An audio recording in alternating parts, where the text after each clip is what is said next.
The month of September hasn't gone quite as well as the month of August. The Mariners have gotten off to a really rough start this month, but tell me, is it time to panic as Mariners fans? So far in September, the Mariners are 2-4 with one win in Cincinnati and one win in New York. They're going on to face the Tampa Bay Rays starting today, and honestly, September is a gauntlet. Now, with that being said, we all knew that the Seattle Mariners would not be in the same position they were in August because August was such an easy month for them, including the strength of schedule. But in the month of September, if I read it correctly, I believe you face only two teams that are under 500, and that is the Oakland Athletics and the Los Angeles Angels of Disneyland. And you don't need to tell me what you have coming up with the Rangers and Astros in the final 10 games of the season. The Mariners have fallen out of first place as of the time of recording this video. The Astros have been beating up on the Rangers. That last game is going on right now. At the time of recording this, you'll probably already know what happened. But for Mariners fans, we've seen this before. The team gets so close to making the playoffs and they blow it at the last second. This team looked bound for the playoffs and possibly even winning the division at the end of August, just with the first couple of games in September to kind of ruin all of that. Breaking down exactly what has gone wrong, I think a lot of it falls on this pitching staff, and honestly, they just looked gassed. We have seen rough starts out of Luis Castillo, Bryan Woo, George Kirby, etc. over the past week and change. Logan Gilbert looked pretty good against the Cincinnati Reds. He got hit around there towards the end of his outing, but also the bullpen, how we have seen guys falter that we had not seen really have any trouble this whole year. So to answer your question, is it time to panic? And honestly, I don't think so. First and foremost, it's really not that huge of a deal. The Mariners pitchers have been hit around every once in a while. That's going to happen to every single pitcher in every single season. You're going to get hit around at least a couple of times. More often than not, we've seen Luis Castillo and George Kirby go out there and shove, and just because in the last week they've all kind of looked bad at the same time, doesn't mean that it's the end of the world. In fact, at the end of June, all these guys kind of looked bad and the Mariners were getting hit around a little bit, and then going into July, the Mariners turned everything around, and that includes their offense, which is, of course, been the biggest problem for the first half of the season.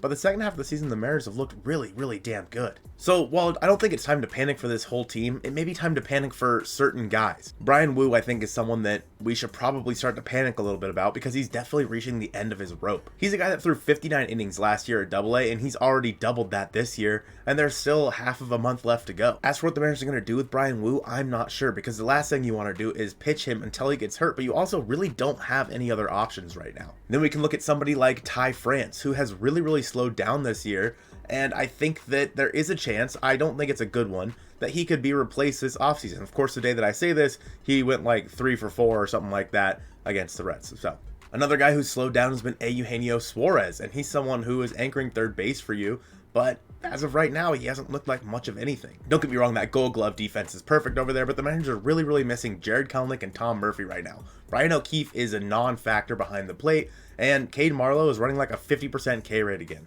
But honestly, we got to look at the bright spots here with Mike Ford heating back up. Julio and Teo have stayed hot. Josh Rojas has stabilized second base. JP has been the guy that he has been all season long. And when it comes down to it, it's been 6 games. As long as the Mariners keep themselves afloat up until the last 10 games of the season, they're going to be in a really good spot. We don't even know if the Rangers are going to be in contention by the time they arrive in Seattle. With how poorly the Rangers have been playing, there's a decent chance that they are a team you don't even have to worry about at that point. For the sake of the argument, let's say the Mariners play like 500 ball the rest of the way, and then you come into those last 10 games. So playing against Texas and Houston in those last 10 games, as long as you can play them well, you have a really decent chance at making the playoffs. Because obviously, both of these teams hold a wild card spot right now or the division lead, depending on where you're looking.